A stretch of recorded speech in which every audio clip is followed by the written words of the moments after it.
জানাচ্ছি বক্তব্য দীর্ঘায়িত করা যাবে না। আমরা সুশৃঙ্খল জাতি, আমরা আদর্শবাদী একটা সংগঠন। এটা হচ্ছে রাজনৈতিক সংগঠন আহলে সুন্নাত ওয়াল জামাত এর পক্ষ থেকে সম্প্রীতি সমাবেশের ব্যবস্থা করা হয়েছে।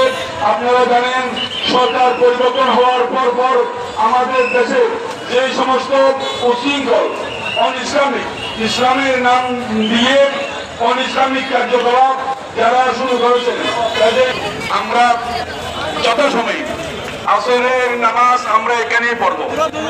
আসরের নামাজ এখানে পড়ে আমরা সুশৃঙ্খল ভাবে আমরা শোডাউন শুরু করব। শোডাউন শুরু করার সময় প্রথমে থাকবে আমাদের মোটরসাইকেলের র্যালি। আপনারা সবাই খেয়াল রাখবেন, আমাদের শুরুতে থাকবে মোটরসাইকেলের বহর। এর পর আমরা আমাদের বাংলাদেশি পতাকা নিয়ে 12 জন আমাদের কর্মী থাকবে। এর পর 20 হাত পর আমাদের সুশৃঙ্খল ভাবে নেতৃবৃন্দের সামনে রেখে আমাদের সুশৃঙ্খল ভাবে আমরা শোডাউন শুরু করবো। তাই আপনাদেরকে আমরা যেহেতু